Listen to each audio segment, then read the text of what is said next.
जीवन में सब कुछ जानकर यदि राम को नहीं जाना तो सब जानना बेकार हो गया। एक गांव में गांव के लोगों ने मन में विचार किया कि थोड़ा कथा का आयोजन किया जाए, सत्संग का आयोजन। गांव वालों ने चंदा लगाया, पांडाल लगाया, मंच बनाया और उस मंच पर एक अच्छे महात्मा को बुलाया। महात्मा जी को मंच पर बिठाया, माला पहनाई, प्रणाम किया, दक्षिणा दिया। महाराज जी ने कहा, देखो भाई ठीक है, हम कथा तो सुनाएंगे लेकिन हमारी एक शर्त रहेगी। बोले क्या शर्त है? बोले शर्त यह है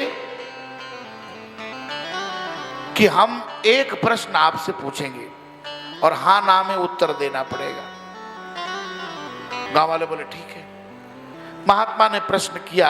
जब मंच लग गया, गांव वाले जुट गए, सब लोग बोलो भगवान है। तो एक स्वर में सब लोग बोले कि नहीं। महात्मा ने क्या पूछा? भगवान हैं? तो लोगों ने कहा नहीं। महात्मा उठे चल दिए। गांव वाले बोले इतनी मेहनत किया, इतना सुंदर पांडाल बनाया, महात्मा उठकर भाग गए। महात्मा ने कहा ऐसे लोगों को क्या कथा सुनानी है जिनको ये दिमाग में भरा है कि महाभगवान है ही नहीं।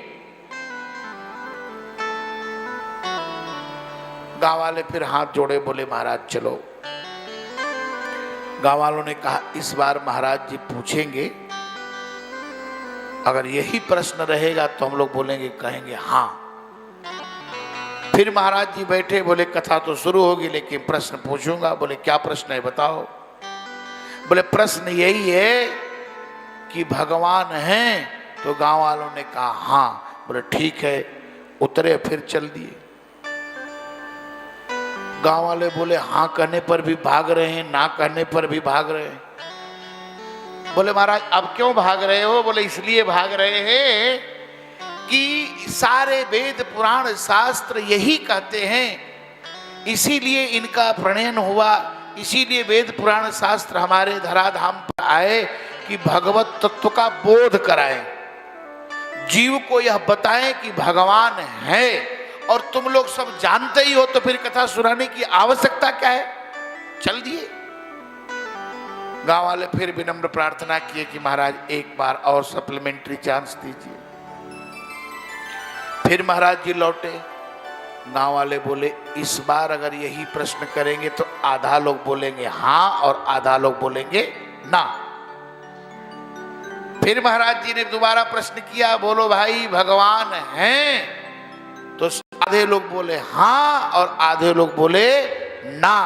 महाराज जी फिर मंच से उतर गए। गांव वाले बोले अब क्यों जा रहे हो महाराज? बोले जो लोग जान रहे हैं कि भगवान है वे लोग उन लोगों को बता दे जो लोग जानते नहीं है कि भगवान है। बात समझ में आई ना? वो लोग बता दे कि हाँ भगवान है। यार क्यों बेवकूफी की बात करते हो? तो भगवत विषयक प्रश्न भगवान को देखिए जानने, और कथा का जो प्रेमी होता है ना वो ऐसे ही प्रश्न करता है।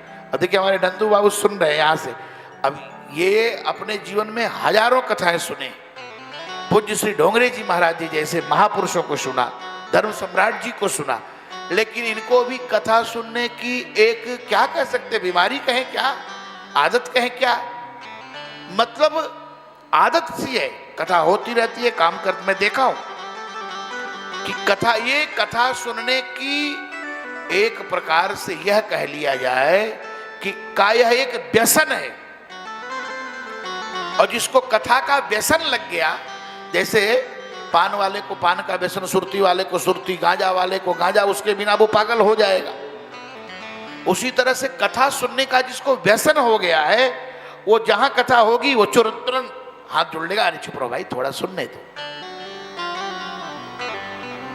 और कथा से ही जीव का कल्याण होगा, ये बात आप समझ लीजिए। कल्याण का साधन है भगवान की कथा। और ये जो भगवान की कथा आप सुनने के लिए यहां बैठे हुए हैं, ये क्या है? बोले रामस्य नाम रूपम च लीला धाम परात्परम एतत् चतुष्टयम नित्यम सच्चिदानंद विग्रहम। ये कथा भगवान के नाम रूप लीला और धाम इन चारों का प्रतिपादन करती है। और ये चार क्या है? बोले यही सत्य चित और आनंद है। यही सच्चिदानंद विग्रह स्वरूप परमात्मा का जो रूप है वही भगवान का नाम, भगवान का धाम, भगवान की लीला और भगवान का बोले नाम रूप, नाम रूप लीला और धाम।